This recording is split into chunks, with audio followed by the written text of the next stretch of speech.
So many people ask me, how do you stop looking at porn? How do you conquer a habit that's been in your life for many, many years? Many people try to stop and then they find themselves looking again. Well, I like to use the analogy grit. G-R-I-T.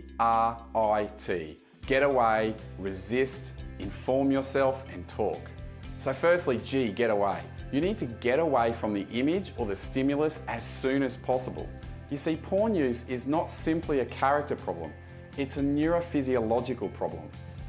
With that first impulse, there's a neurochemical release that takes you down a pathway that leads to this habit, that leads to this neurological reward that your brain receives. So as soon as you recognize that pathway, you need to move away, you need to swipe away, you need to click off, you need to unfriend that person you're following on social media. R, resist temptation. Like any character trait, you can grow in the habit of not looking at porn in the same way you can grow in the habit of looking at porn. In that way, habits can be a lot like the muscle. When you resist something and when you repeat an action, your muscle will grow stronger, and so will your habit, whether it be positive or negative. I, you need to inform yourself. You need to inform yourself of how this problem is affecting you and how it's affecting your brain and how it's affecting the world.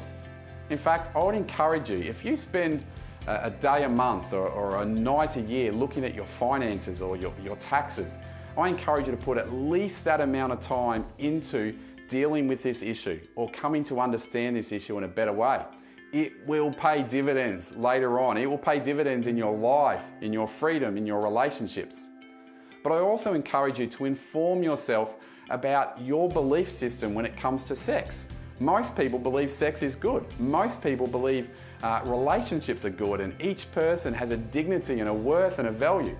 Well, I think sometimes we need to remind ourselves that there is a truth to the awesomeness of sex, and that can help grow our yes to the kind of relationships, the kind of love we want to experience, and then it becomes easier to say no to pornography. I want to encourage you to talk to someone. Talk to someone about your problem.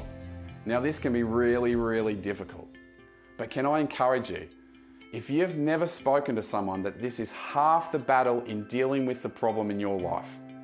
Find someone that's trustworthy. Find someone that's not going to shame you, that's going to be understanding. And usually find someone that's of the same sex that you can talk to.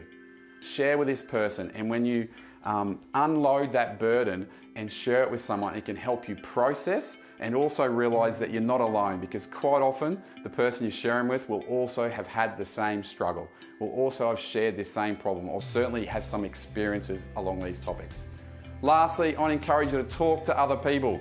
Whether you're an ex-porn user, whether you're currently a porn user, whether you've never struggled with the habit of looking at pornography, please talk to people. We need more advocates on the porn-free movement. We need more advocates that are advocates for healthy relationships, healthy society, and a porn-free world.